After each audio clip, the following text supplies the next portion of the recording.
Jason Miller's life looked enviable from the outside. A 35-year-old marketing executive in Chicago, he worked at one of the city's top advertising firms and had a reputation as a go-getter. Jason was the kind of guy who everyone turned to in a crisis. Whether it was a last-minute pitch or a client complaint, he always seemed to juggle it all with ease. His colleagues admired him for his efficiency, while his boss called him the Swiss Army knife of the team.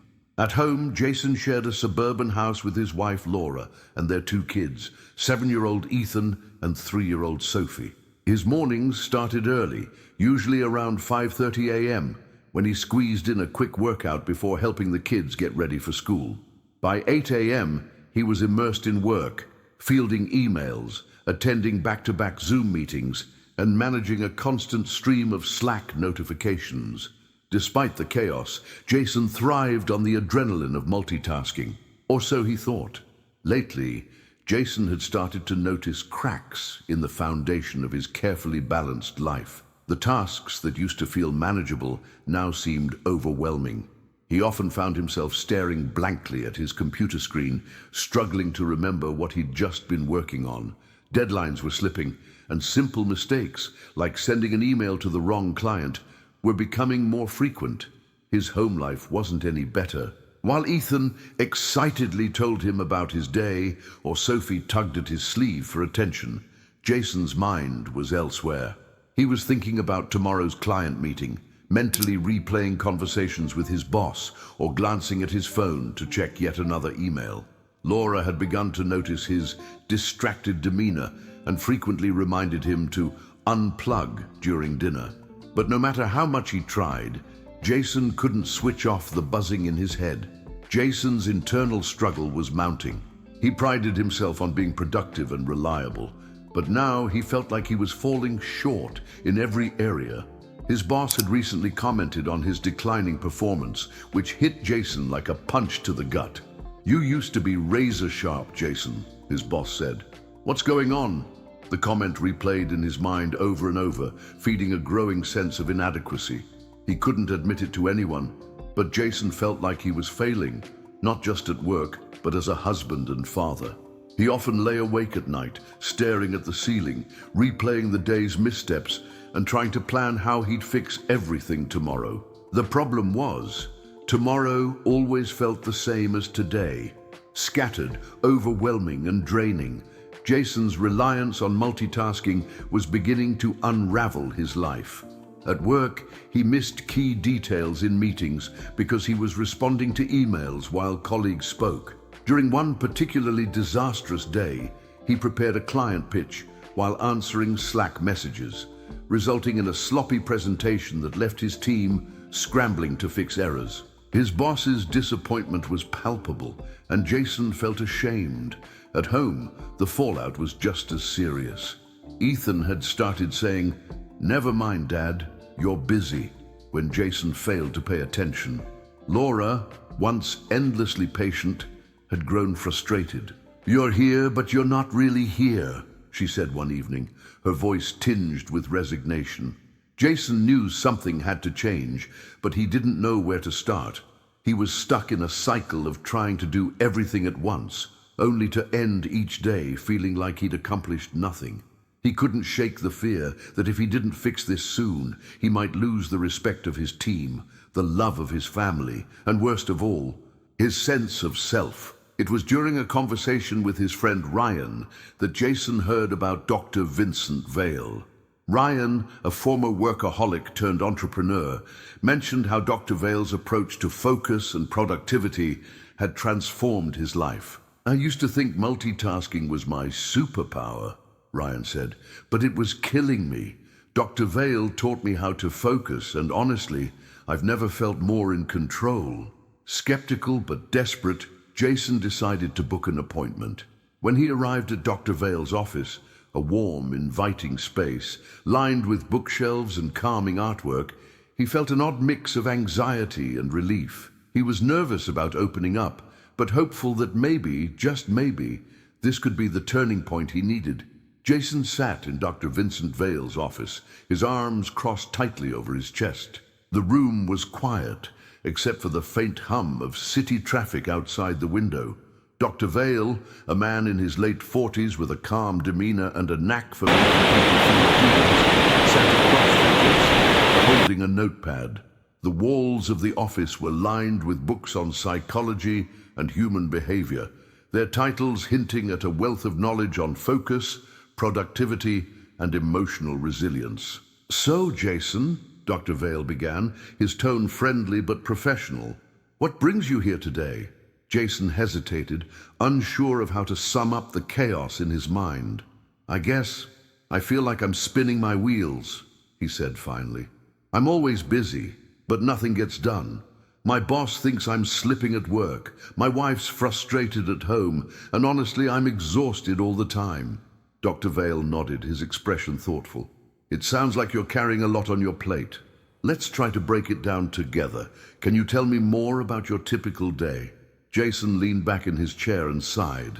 "Well, I wake up early, check emails before breakfast, get the kids ready for school, then dive into work. Meetings, phone calls, more emails. It doesn't stop. By the time I'm home, I'm still answering messages on my phone. I don't know how to turn it off." Dr. Vale listened carefully, jotting down a few notes. Then he said something that stopped Jason in his tracks. "It sounds like you're multitasking your way through life." Jason frowned. "Isn't that the only way to get everything done? If I don't multitask, I'll never keep up." "That's a common belief," Dr. Vale replied, leaning forward slightly. "But here's the thing. Our brains aren't built to multitask. When you try to do several things at once, you're not actually doing them simultaneously. You're switching rapidly between tasks, and every switch drains your mental energy. It's like running a marathon, sprinting every 100 meters. Jason blinked, absorbing the metaphor. "So you're saying multitasking is bad?" "It's not just bad. It's sabotaging your focus," Dr. Vale explained.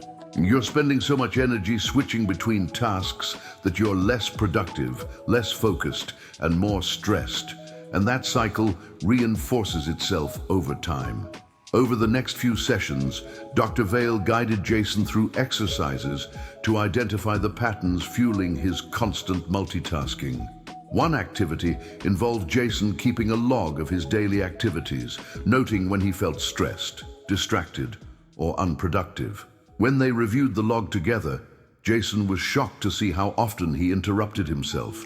"I thought I was being efficient," he said, shaking his head, "but I spent half my day jumping between tasks. No wonder I'm so tired."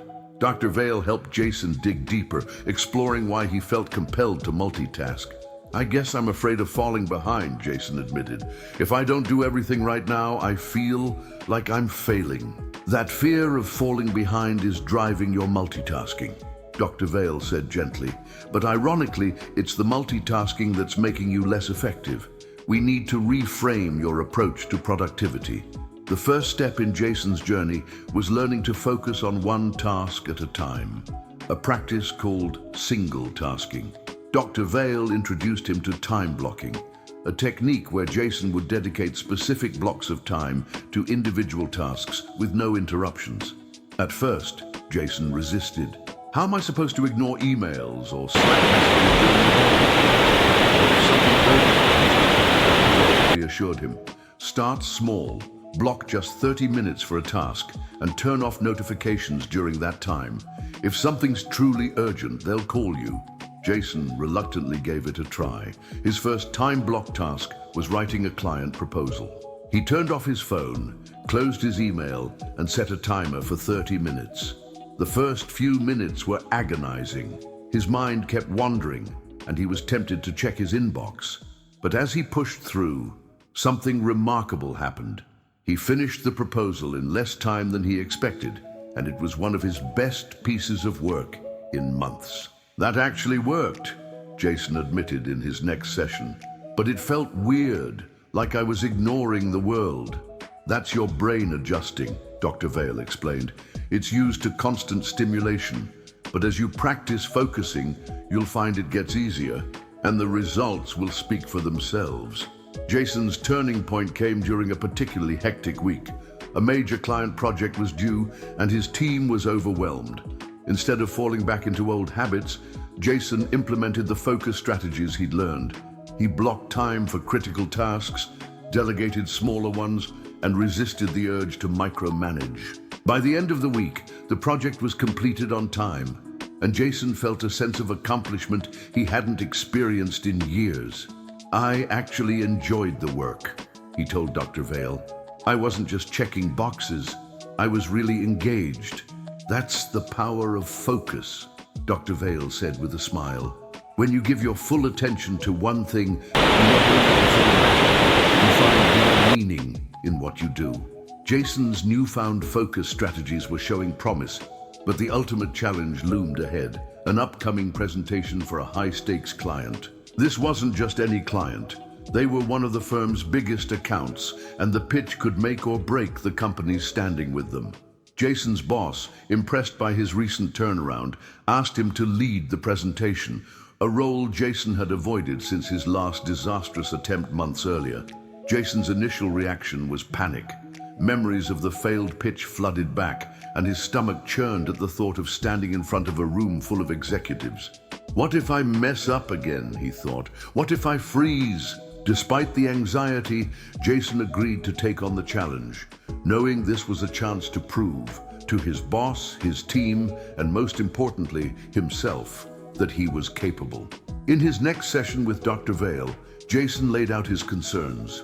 "I don't want to let everyone down," he admitted, "but the pressure feels overwhelming." Dr. Vale nodded empathetically. "It's natural to feel that way," he said. "But remember, you've been building the tools to handle this. The key is to approach it with clarity and focus, not perfection. Let's create a plan." Dr. Vale helped Jason break the presentation into manageable steps, emphasizing the importance of deep work.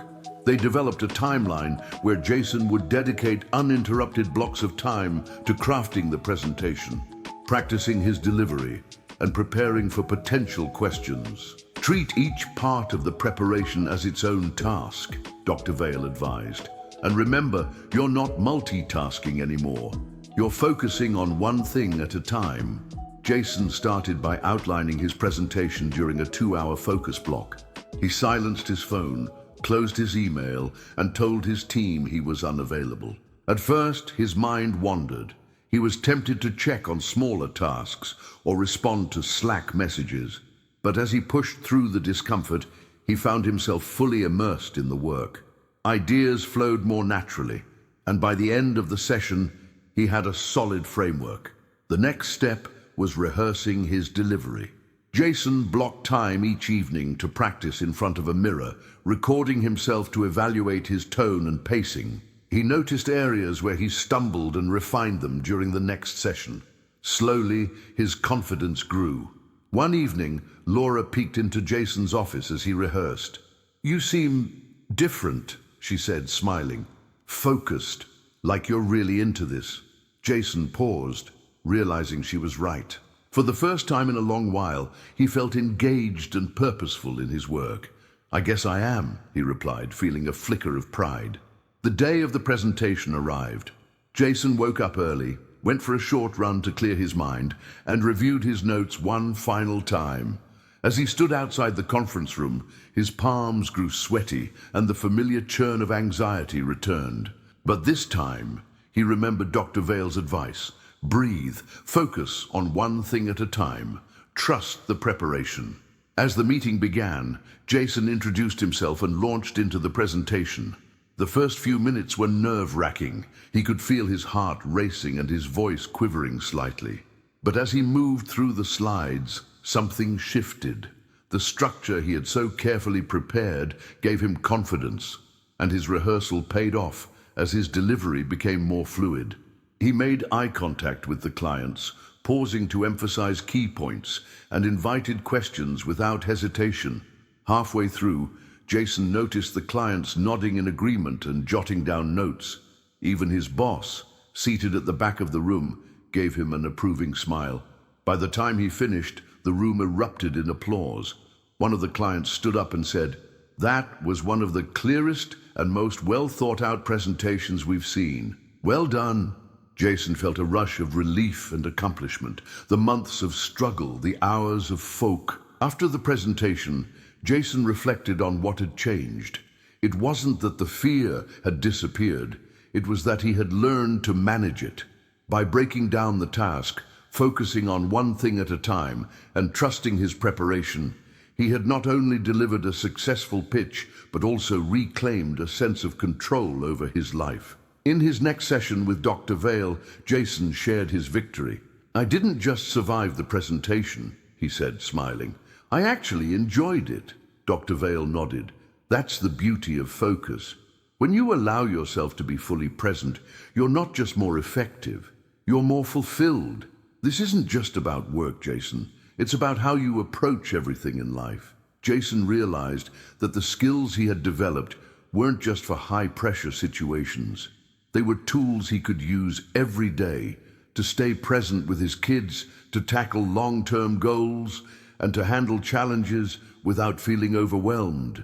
He understood that focus wasn't about doing more. It was about doing what mattered most.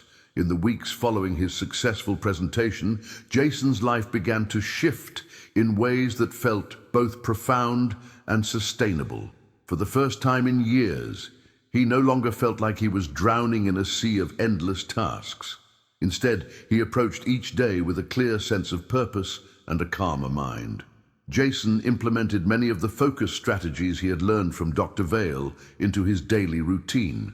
He started each morning by writing down the top 3 priorities for the day, tasks that truly mattered, and allocated focused blocks of time to tackle them. His phone notifications were permanently silenced during these blocks, and he checked his email only at designated times. At work, his team noticed the difference immediately. Jason's ability to stay present in meetings and deliver thoughtful, well-organized feedback inspired his colleagues to follow suit. His boss, who had been skeptical after Jason's early struggles, praised him in a team meeting. "Jason, your clarity and leadership have been a huge asset these past few weeks," she said. "Keep it up." Even more importantly, Jason's home life improved dramatically. He made a conscious effort to leave work at the office, both physically and mentally. When he walked through the door in the evening, he switched his focus to his family. Dinner became a screen-free zone, and he started a new tradition of bedtime storytelling with Ethan and Sophie. The joy in their faces when he was fully present was a reminder of why he'd embarked on this journey in the first place. In one of their final sessions, Dr. Vale asked Jason to reflect on his journey. "How does it feel to look back at where you started?" he asked. Jason leaned back in his chair, a thoughtful smile spreading across his face. "Honestly, it feels like I've been given a second chance," he said. "I was so caught up in trying to do everything that I wasn't doing anything well. Now I'm learning to focus on what really matters." Dr. Vale nodded. "That's the essence of focus. It's not about doing less. It's about doing what's meaningful. By reclaiming your attention, you've reclaimed your life." They discussed how Jason could continue to build on his progress. Dr. Vale emphasized that the skills Jason had developed, single tasking, time block, and mindful reflection, were not just temporary fixes, but habits that could evolve with him. "The goal isn't perfection," Dr. Vale said. "It's about progress and staying aligned with your goal." Jason left that session feeling a sense of closure. He knew his journey wasn't over, but he also knew he was equipped to handle whatever challenges. Reflecting on Jason's case, Dr. Vale saw it as a powerful example of how multitasking, though often celebrated in modern culture, can erode not only productivity, but also emotional well-being. In a follow-up message to his audience, he shared this insight. Jason's story is a reminder that multitasking is not a skill, it's a distraction. Our brains are not wired to do everything at once, and when we try, we sacrifice quality, creativity, and even our sense of purpose. True productivity comes from focus, from being fully present with the task or the person right in front of you. Dr. Vale encouraged his viewers to reflect on their own habits. Where in your life are you spreading yourself too thin? What would happen if you gave your full attention to one thing at a time? You might find that clarity and connection aren't as far away as you think. To engage his audience further, Dr. Vale posed 3 questions. What's one area in your life where multitasking is holding you back? What small change can you make today to focus on what truly matters? How would your relationships, your work, and your peace of mind improve if you prioritized presence over productivity? He urged viewers to start small. You don't have to overhaul your entire life in one day. Start with one action. Turn off your notifications for an hour, listen deeply to a loved one, or complete a task without interruptions. Small steps lead to big changes. For Jason, life didn't suddenly become perfect. There were still moments of stress and challenges to navigate. But the difference was how he approached them. Instead of defaulting to multitasking, he paused, assessed, and took intentional action. He began to see focus as a tool, not just for productivity, but for fulfillment. He continued to deepen his practices of presence and mindfulness, exploring new ways to connect with his family and grow as a leader at work. Jason even found time to rediscover hobbies he had once loved, like photography, which now served as a creative outlet and a way to stay grounded. In concluding Jason's story, Dr. Vale shared one last reflection. Jason's transformation wasn't about changing who he was. It was about uncovering the clarity and focus that were already within him. Each of us has that potential. The question is, are we willing to slow down, quiet the noise, and focus on what truly matters? Because when we do, we open the door to a life of purpose and peace.